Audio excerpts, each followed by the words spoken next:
오늘 함께 들을 하나님의 말씀은 구약성경 사사기 6장 36절에서 40절 말씀입니다.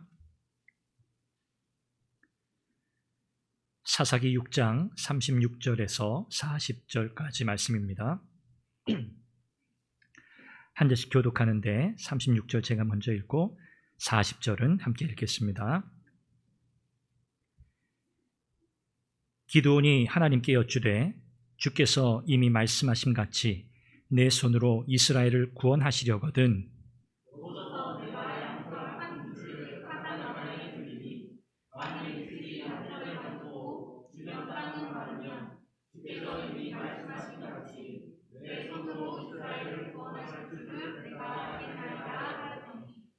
그대로 된지라. 이튿날 기드온이 일찍이 일어나서 양털을 가져다가 그 양털에서 이슬을 짜니 물이 그릇에 가득하더라.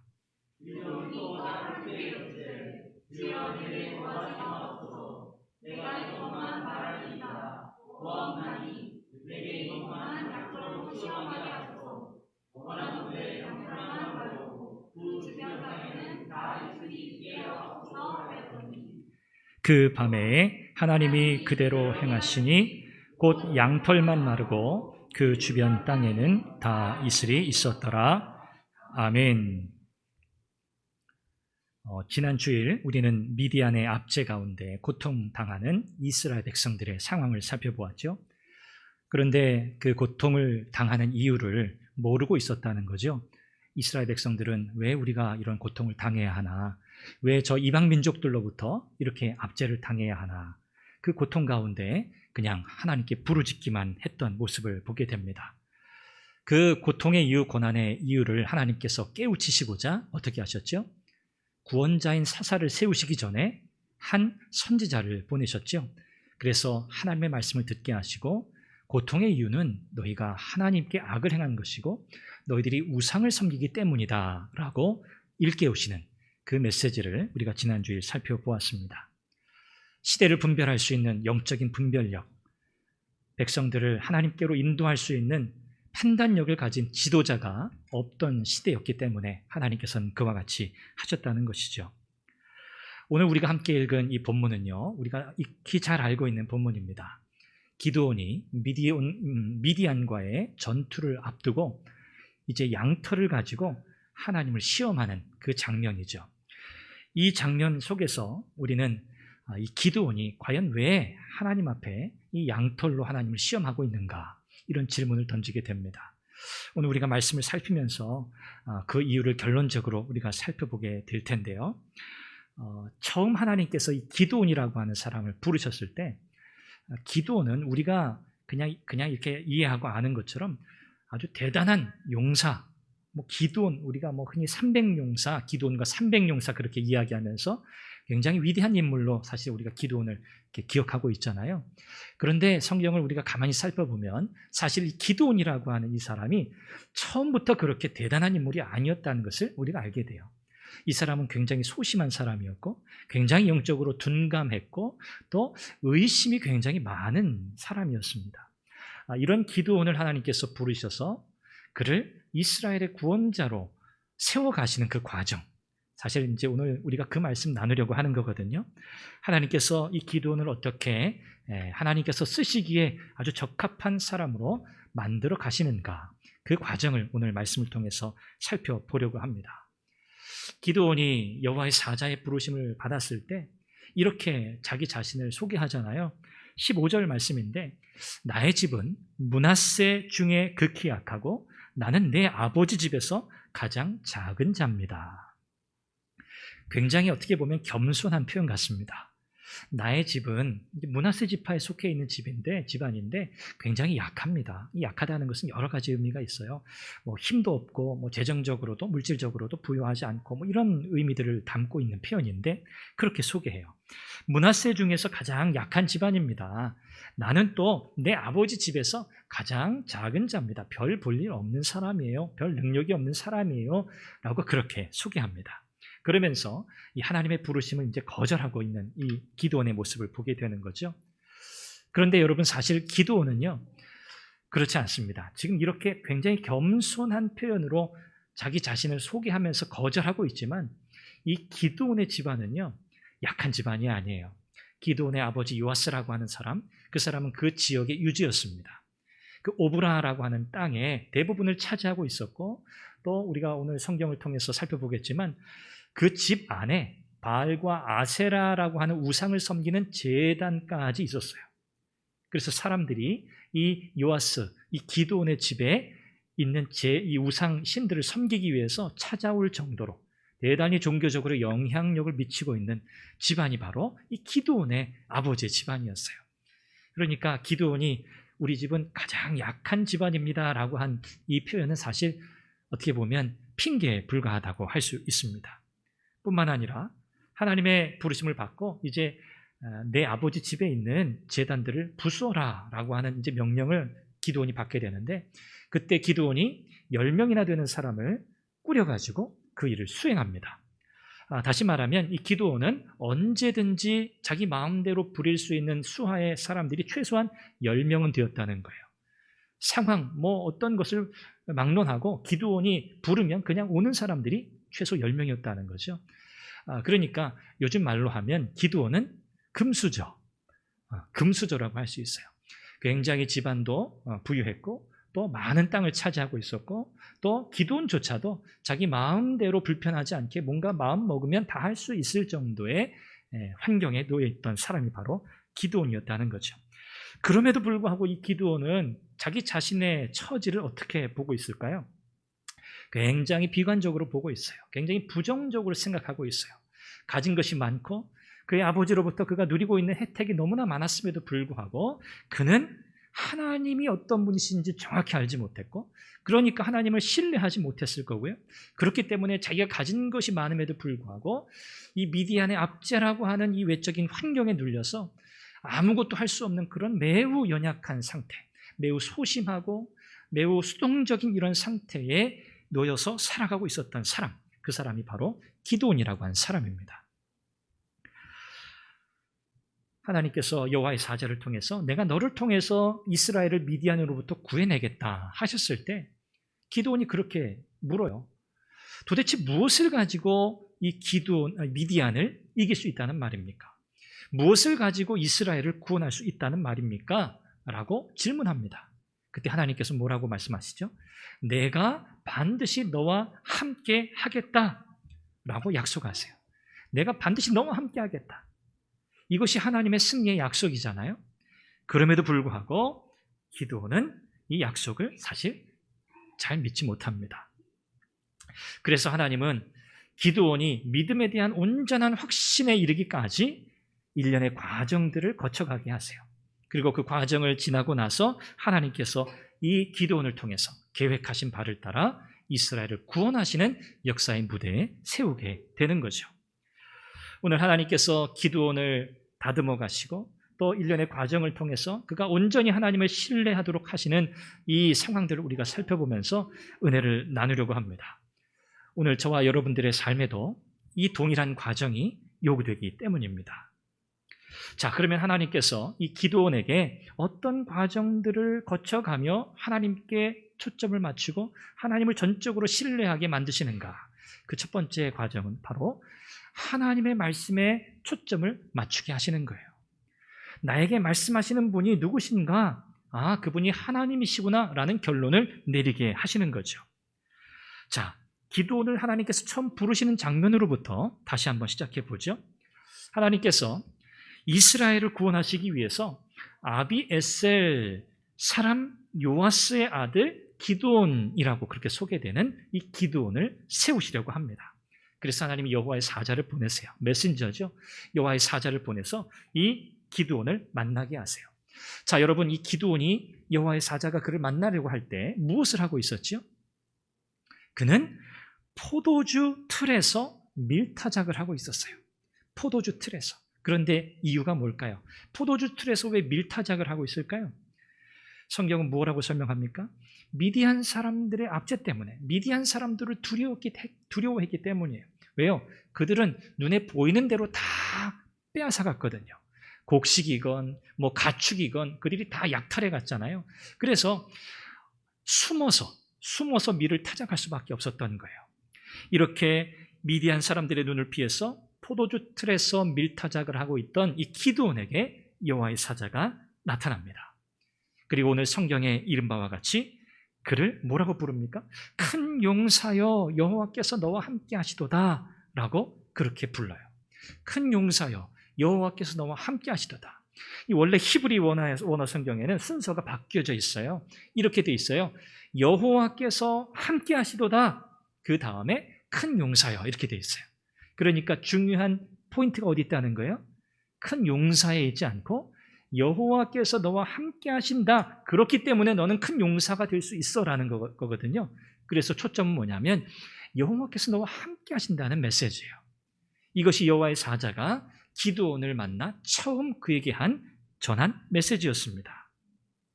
자, 그런데 여러분 아시다시피 기드온은요, 지금 이 상황이 어떤 상황인지 잘 이해하지 못하고요. 그리고 이 여호와의 사자가 그에게 전한 이 메시지가 무슨 의미인지 알아듣지 못해요. 그러면서 뭐라고 이야기합니까? 하나님이 살아계신다면, 하나님이 정말 계신다면 우리 조상들로부터의 이야기를 들어보니 출애굽의 위대한 역사를 일으키셨다고 했는데 그 하나님이 정말 살아계신다면 우리가 이와 같이 미디안으로부터 압제를 당하면서 고통을 당할 수 있겠습니까? 라고 반문해요. 자, 그런데 하나님은 여호와의 사자를 통해서 거기에 대해서 다른 답을 하지 않으세요. 그러면서 뭐라고 말씀하시냐면 14절에 보면 너는 가서 이 너의 힘으로 이스라엘을 미디안의 손에서 구원하라 라고 말씀하세요.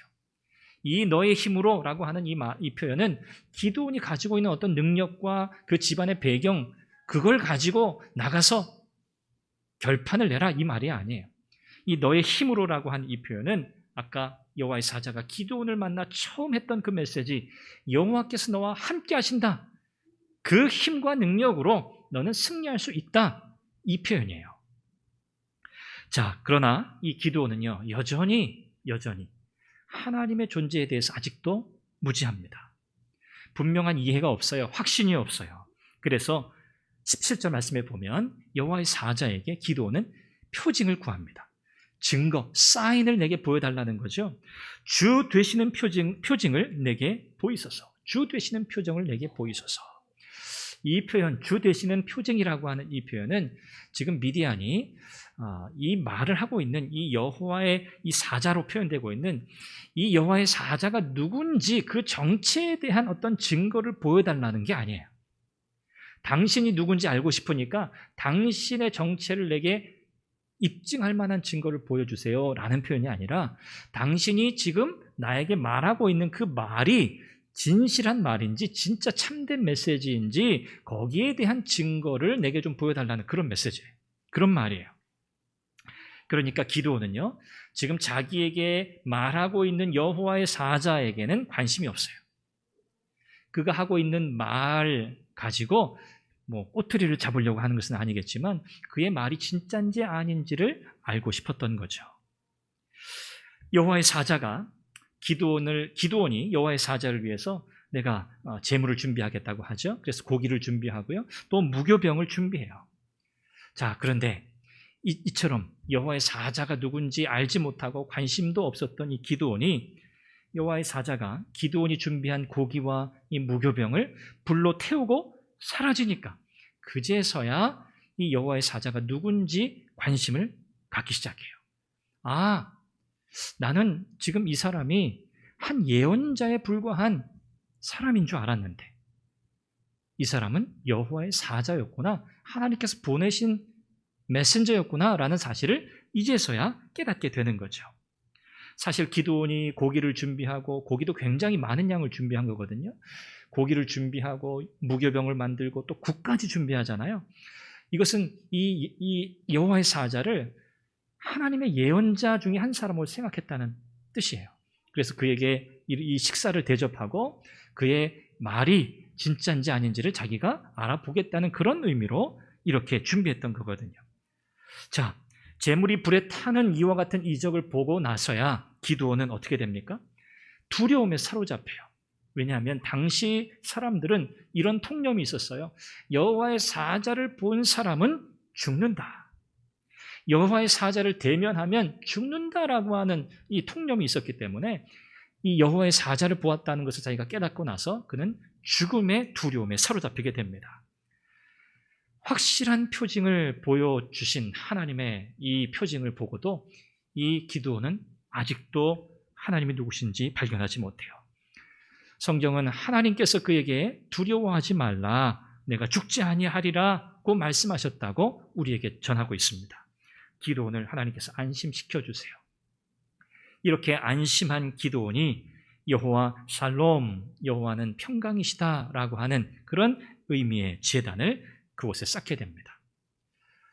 소심하고 영적으로 둔감하고 참 의심이 많은 이 기드온인데 하나님께서 그를 택하시고 인내하시면서 기드온으로 하여금 자기에게 말씀하시는 분이 누구인지를 분별하게 하세요.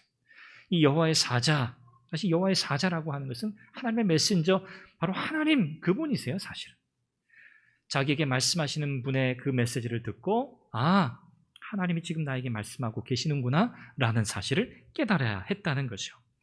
하나님께서 기드온을 다듬어 가시는 첫 번째 과정이 바로 이겁니다.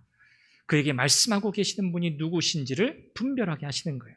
이것이 하나님이 나에게 말씀하고 계시는 거구나 라는 사실을 깨닫게 하시는 거죠. 이제 두 번째 과정으로 넘어갑니다. 이렇게 자기에게 말씀하시는 분에게 이제 초점을 맞추기 시작한 이 기드온에게 하나님께서 두 번째 과정으로서 우상의 제단을 헐라고 명령하세요. 자, 기드온이 하나님께 대한 온전한 확신 가운데 나가서기 위해서는 이 과정이 너무 중요했습니다. 이스라엘의 고통의 원인, 우리가 아는 것처럼 우상숭배였잖아요. 이 우상숭배의 문제를 해결하지 않고는 믿음의 자리에 나아갈 수 없고 이 고통으로부터 자유로울 수 없다는 거죠. 사실 우리가 이 땅에서 경험하고 있는 많은 고통과 고난의 대부분은 사실 바로 이 우상을 숭배하기 때문입니다. 어떤 형태로든 하나님이 아닌 우상에 매여 사는 인생이기 때문에 우리는 이 땅을 사는 동안 고통과 고난의 시간을 경험하게 되는 거죠. 기드온은요, 우상 숭배 영향 아래 살아온 자기의 모든 인생, 자기의 모든 시간들, 자기의 삶을 온전히 돌이켜야만 했던 거예요. 그래서 하나님은 기드온에게 이렇게 명령하시잖아요. 내 아버지에게 있는 바알의 제단을 헐며 그 곁에 아세라 상을 찍으라. 하나님께서 지금 뭘 요구하세요? 믿음으로 결단해야 돼라는 것을 요구하고 계세요.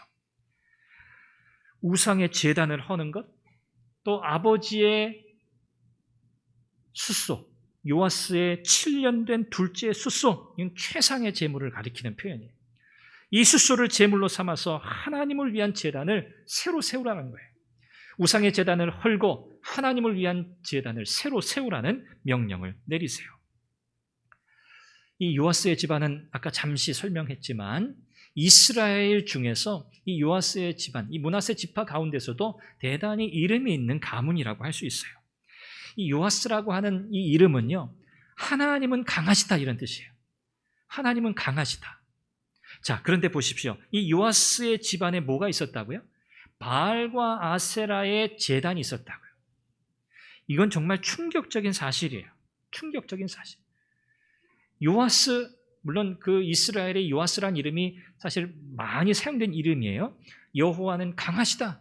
하나님이 강한 분이시다. 하나님이 주권자시다. 그런 뜻인데 이런 이름을 가진 이 요아스의 집안에 이런 우상의 제단이 있다는 것은 대단히 충격적인 사실입니다. 이것은요, 당시 이스라엘 백성들이 하나님과 더불어 우상을 섬기는 혼합 종교에 빠져 있었다는 사실을 보여주는 대목이에요. 혼합주의적인 종교 생활을 하고 있었다는 거예요. 이 요아스의 집안은 그래서 당시 이 지역의 이 오브라 땅에서 이 종교적인 권력을 휘어잡고 있었던 집안입니다. 그리고 이방신들, 집안에 있는 이 이방신들 때문에 사람들이 이 요아스의 집에 와서 제사하고 일정 금액을 지불하고 간단 말이죠. 이것 때문에 굉장히 돈을 많이 번 거예요. 그러니까 우상을 집안에 들여놓고 사람들이 집안에 와서 돈을 내고 우상을 섬기고 돌아가는 일 때문에 권력과 부를 거머쥐었던 사람, 그가 바로 요아스고 기드온의 아버지, 그의 집안이었어요. 하나님께서 내 아버지의 우상들을 헐어버리라 라고 하신 이 말씀은 그러면 어떤 의미겠습니까? 지금까지 기드온의 집안이 우상들로 인해서 누려온 권력과 모든 부의 근원을 완전하게 파괴하라는 말이에요. 완전하게 파괴하라. 이제부터 기드온의 집안은 오직 하나님 외에 다른 신을 의지해서는 안 된다는 말씀이에요. 하나님의 사람으로, 믿음의 사람으로, 하나님의 백성으로 살기 위해서 가장 먼저 해결해야 할 일이 무엇인가? 삶의 자리에서 우상을 제거하는 일이에요. 기드온은 하나님의 명령을 이렇게 받죠. 그리고 나서 성경에 보면 그가 바로 즉시 그 명령을 수행했다고 기록하지 않아요. 머뭇거립니다. 최소한 하루라는 시간이 지나요. 하나님의 명령을 받은 시점을 밤이라고 표현해요. 그리고 27절에 가면 기드온이 그 아버지의 가문과 그 성읍 사람들을 두려워함으로 이 일을 감히 낮에 행하지 못하고 밤에 행하니라 라고 기록해요. 그러니까 하루가 지나고 낮에 그 말씀을 명령을 수행하지 못하고 밤이 돼서야 실행에 옮기게 된다는 말이죠. 기드온은 오늘 성경의 말씀처럼 왜 이 일을 감히 낮에 행하지 못했는가? 이유가 어디 있다고요? 아버지의 가문과 성읍 사람들을 두려워했기 때문이라는 거예요. 사람들을 두려워했기 때문이라는 거죠. 기드온은 하나님의 명령을 지금 따르고 있습니다. 그것을 실행에 옮기려고 하는 중이에요. 그런데 기드온의 마음 한편에는 어떤 마음이 또 있는 거예요? 사람들을 두려워하는 마음이 여전히 있는 거예요. 하나님의 명령을 따르고 있지만 사람의 시선을 두려워하고 있는 기드온의 모습, 이것은 이스라엘 백성들이 가지고 있었던 그들의 삶의 신앙적인 모순을 폭로하는 거예요. 신앙적인 모순. 하나님의 말씀을 따라 산다, 하나님의 백성으로 산다 하면서도 여전히 누구를 의식하는 거예요? 세상 사람들을 의식하는 거죠. 사람들을 두려워하는 거죠. 기드온은 어찌되었든 하루가 지체되었지만 하나님의 명령을 그대로 수행합니다. 그의 수하의 사람 10명과 더불어서 밤에 몰래 그의 집안에 있는 우상의 제단들을 다 찍어서 헐어버립니다. 다음날 이 상황을 성읍 사람들이 알아차렸어요. 난리가 난 거죠. 왜요? 이 바알과 아세라라고 하는 이 우상은 그 지역 사회의 최고의 종교적 권력이에요. 최고의 신이에요. 난리가 난 거죠. 그 신상이 다 망가지고 다 찍혔으니 말입니다. 찾았어요. 도대체 누가 이 일을 했는가? 결국 기드온이 이 일을 했다는 것을 밝혀내요. 그리고 기드온의 집안으로 몰려와서 기드온을 잡아 죽이려고 합니다. 왜 이 성읍 사람들은 기드온을 죽이려고 했을까요? 그들의 마음속에는 이 생각이 가득 사로잡혀 있는 거예요. 지금 이 성읍 사람들은 누구를 가장 두려워하는 사람들입니까? 바알과 아세라를 가장 두려워하는 사람들이에요. 우상들을 가장 두려워하는 사람들이에요.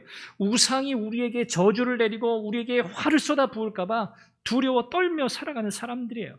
그런데 기드온이 자기들이 그토록 두려워하는 그 우상 신상들을 다 찍어버렸으니 어떻겠습니까? 난리가 난 거죠. 기드온을 죽이지 않을 수 없는 거예요. 저 기드온을 죽여서 우리 바알신과 아세라신의 진노와 화를 풀어드려야 한다는 거예요. 우상을 제거하려고 할 때, 야, 잘했다, 칭찬할 만한 일이다 라는 이런 반응이 오는 게 아닙니다. 우상을 섬기는 자들로부터 오는 진노, 우상의 저주를 두려워하는 사람들로부터 오는 분노가 쏟아지는 거예요. 우리도 우리의 삶에서 우상을 제거하려고 할 때 동일한 경험을 하게 됩니다. 왜 우상을 제거하는 것이 그렇게 힘들까요? 우상이 없으면 안 돼. 우상이 없으면 큰일 나. 죽는 거야. 수많은 신들을 섬기면서, 그렇죠? 예전에 그런 이야기들이 있잖아요. 한 신을 섬기다가 다른 신을 섬기면 안 된다는 거예요. 집에 화가 임한다는 거죠. 우환이 임한다는 거죠. 우상은 여전히 오늘 이 시대에도 우리에게 이와 같은 위협을 가하고 있어요. 너가 이것을 내려놓는 순간, 이것을 포기하는 순간 너의 인생은 망하게 될 거야. 너의 인생은 불행하게 될 거야. 그러니 내가 너에게 주고 있는 이 즐거움과 이 좋은 것들을 계속해서 포기하지 말고 누리면서 살아가 라고 우상은 끊임없이 우리를 유혹하고 붙들어 매고 있습니다. 그러나 하나님께서는 우상의 제단을 철저하게 파괴하라고 명령하셨어요. 그렇지 않고서는 하나님을 섬길 수 없기 때문에 그렇습니다. 우상은 두려워하면서 만물의 주권자이신 하나님을 두려워하지 않는 이 이스라엘 백성들의 모습을 보게 됩니다. 요아스가 죽음의 위기에 처해 있는 기드온을 구해냅니다. 어떻게 보면 참 멋있어요. 사람들을 막아서서 뭐라고 이야기하죠? 바알이 진짜 신이면 여러분들이 내 아들을 손보지 않아도 직접 내 아들을 손볼 거다.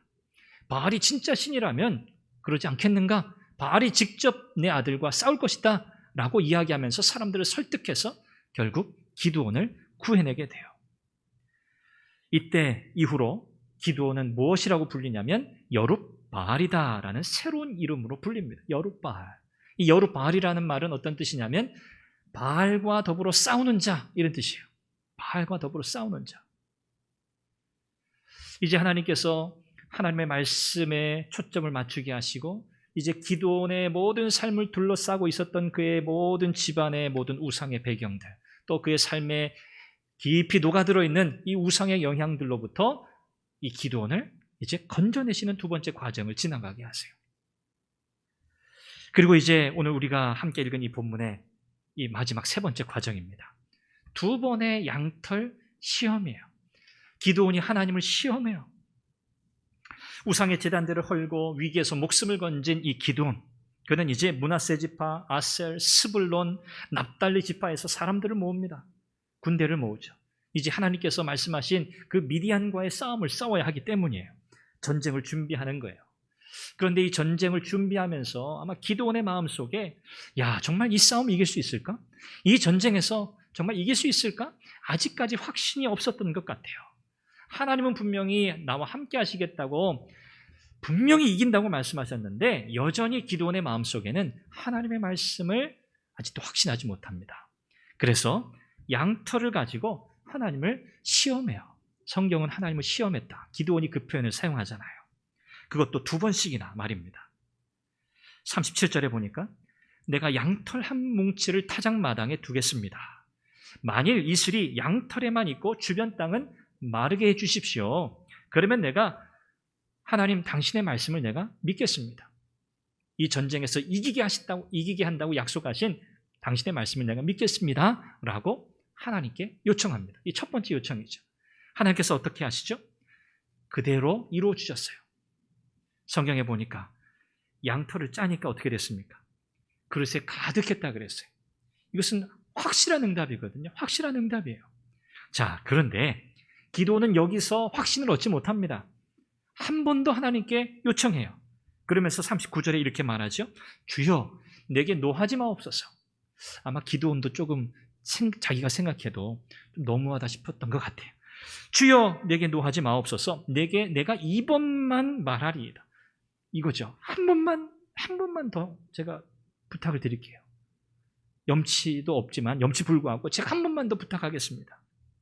구하옵나니 내게 이번만 양털로 시험하게 하소서. 이번에는 반대예요. 원하건대 양털은 마르고 그 주변 땅은 다 이슬이 있게 하옵소서. 자, 하나님께서 이 두 번째 하나님을 시험하는 테스트하는 기도원에게 어떻게 하시죠? 이런 괘씸한 놈 하신 게 아니에요. 그대로 해주셨어요. 기도원의 요청대로. 이 기도원이 하나님께 내가 하나님 당신 좀 테스트하겠습니다라고 하는 이 표현 때문에 사실 심기가 불편한 사람들이 많습니다. 어떻게 감히 하나님을 테스트할 수 있느냐, 하나님을 시험할 수 있느냐라고 이야기할 수 있어요. 뭐 사실 저와 여러분들의 마음속에도 그런 마음이 있지 않겠습니까? 자, 그런데 하나님께서 두 번의 테스트에도 불구하고 기도원에게 응답하셨단 말이에요. 만약에 하나님께서 거기에 노하셨다면 하나님께 대한 이런 아주 뭐랄까요, 버릇없는, 하나님을 신뢰하지 못하는 이런 행동이었다고 하나님이 판단하셨다면 하나님이 들어주시지 않았을 거예요. 야, 너 필요 없어. 야, 너 같은 사람 필요 없으니까 내가 다른 사람 내가 쓸 거야. 이러실 수도 있단 말이죠. 그런데 하나님 그렇게 하지 않으시고 두 번이나 하나님께서 인내하시면서 그대로 행해 주셨단 말이죠. 이 내용을 우리가 생각해 본다면 여전히 기드온의 마음속에 있는 의심, 정말 확실한 걸까?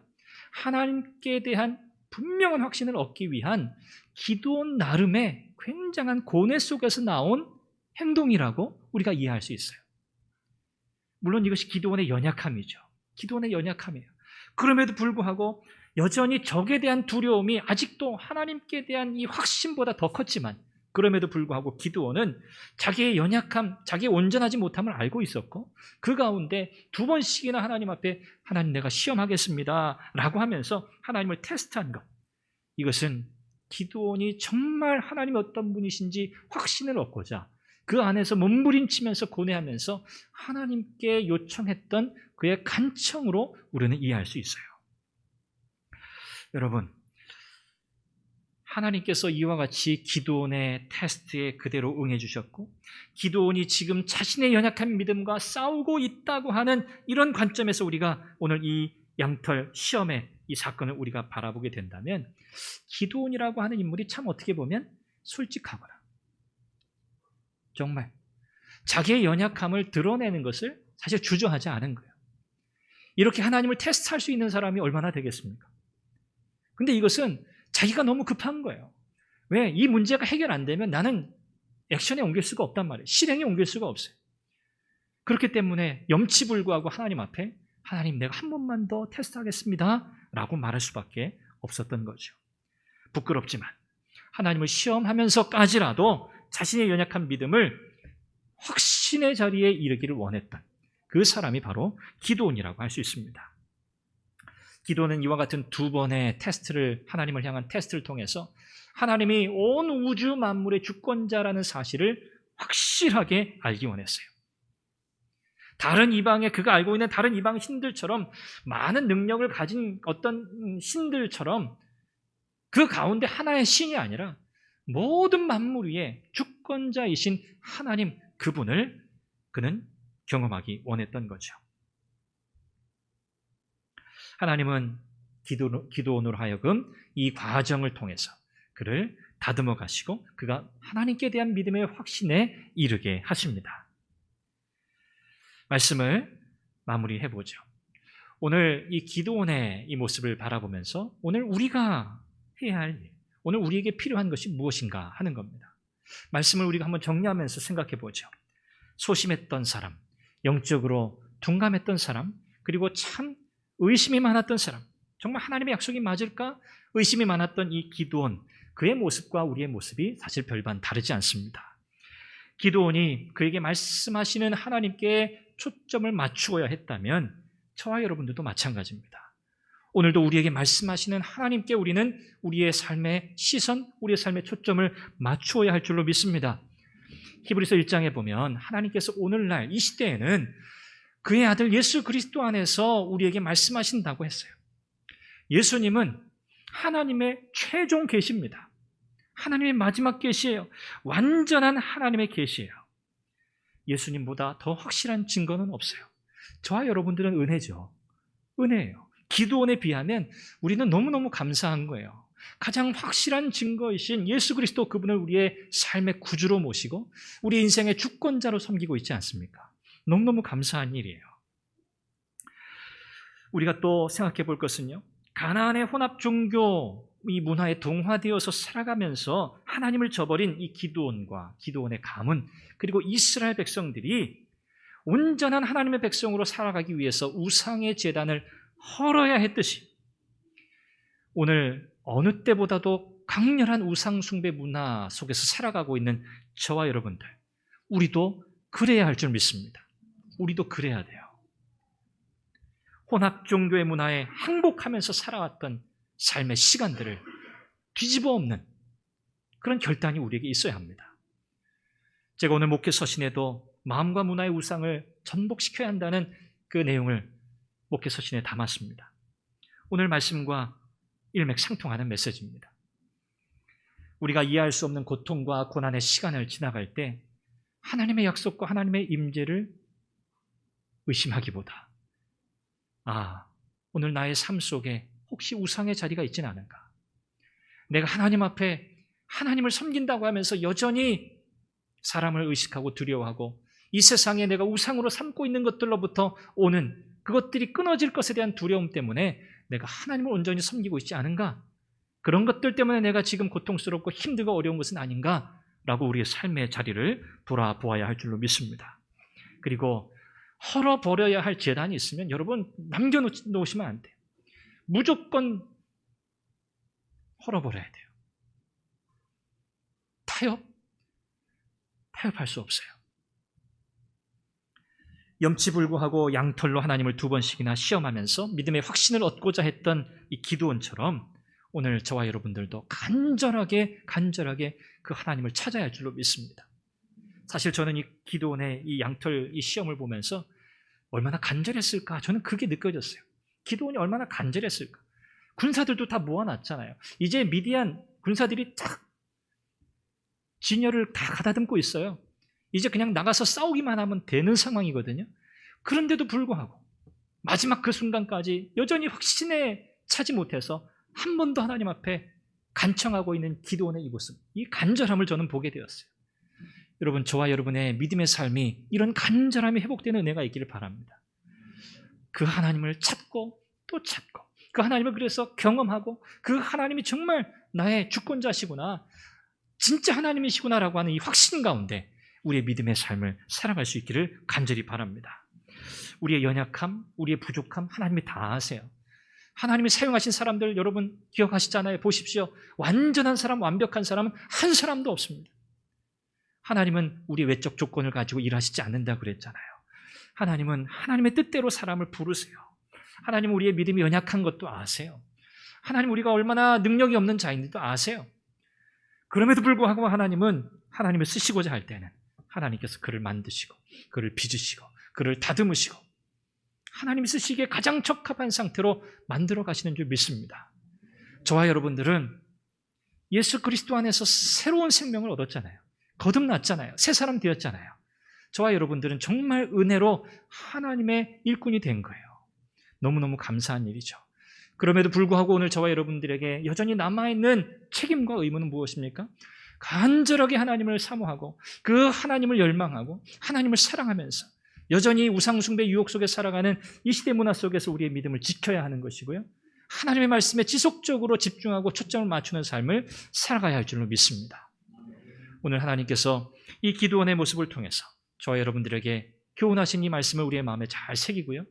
저와 여러분들이 그리고 우리 선한교회가 정말 하나님의 뜻 가운데서 하나님의 영광을 드러내는 복된 성도, 복된 교회가 되기를 주님의 이름으로 축원합니다. 기도하겠습니다. 우리 한번 같이 기도하죠. 하나님께서 우리를 쓰시고자 그리스도 안에서 부르셨습니다. 하나님께서 우리를 부르신 것은 우리가 가지고 있는 어떤 외적인 조건 때문이 아니고요, 은혜로 부르셨습니다. 우리가 죄인 되었을 때 우리를 부르셨죠. 하나님의 영광을 위해서 우리를 사용하기 원하시는 그 하나님의 그 마음, 하나님의 뜻을 우리가 기억하고, 하나님, 기드온이 하나님의 말씀에 초점을 맞추고 또 그의 삶에 자리 잡고 있었던 우상의 모든 제단들을 헐고 하나님을 간절히 구했던 것처럼 오늘 나의 믿음의 삶이 그와 같게 하옵소서. 우리 한번 은혜를 구하면서 기도하고 제가 기도하겠습니다. 자비하신 아버지 하나님, 하나님의 은혜와 사랑을 감사합니다. 주께서 오늘도 이 말씀을 통해서 하나님 어떻게 하나님께서 믿음의 삶을 살아가도록 이끄시는지, 어떻게 우리의 연약함을 하나님 극복하게 하시고 하나님 쓰시기에 합당한 사람들로 만들어 가시는지 살펴보았습니다. 하나님, 기드온은 참 소심하고 영적으로 통감하고 하나님 정말 의심 많은 사람이었지만 그럼에도 불구하고 하나님께서 이스라엘을 구원하시기 위한 사사로 기드온을 세우시고자 하나님 이 일련의 과정들을 경험하게 하시고 이제 하나님만 의지하고 하나님만 온전히 신뢰하는 상황에서 하나님 여호와의 싸움을 싸우도록 하나님 그를 준비시키신 것을 살펴보고 아버지 하나님, 오늘 우리의 삶을 돌아봅니다. 하나님, 우리의 삶 속에 하나님의 말씀에 초점 맞추어진 삶을 살고 있습니다.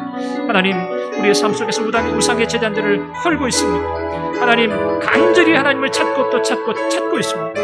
아버지 하나님, 오늘 우리의 삶이 하나님 그와 같게 하여 주옵소서. 하나님 기쁘시게 하는 하나님이 마음껏 사용하시는 우리의 인생, 우리 교회가 되게 주시옵소서.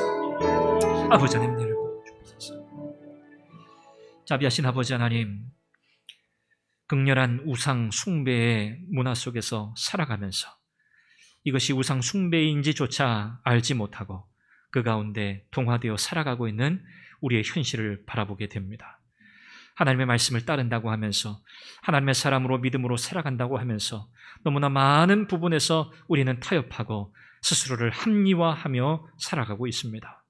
자비하신 아버지 하나님, 기드온의 시대에 하나님께서 말씀하셨던 것처럼 기드온을 하나님의 사람으로 세워 사용하시고자 그를 다듬으셨던 일련의 과정들을 통해서 우리가 깨닫는 것처럼 하나님, 우리의 삶의 자리, 하나님의 말씀에 초점을 맞춘 자리가 되게 하시고 우상의 모든 제단들을 다 헐어버리고 하나님의 은혜를 간절히 사모하고 날마다 하나님을 열망하는 삶을 살아가게 해 주시옵소서. 우리의 삶을 통해 하나님께서 하나님의 뜻을 이루시고 영광 받으시기를 원하오며 예수 그리스도의 이름으로 기도합니다. 아멘.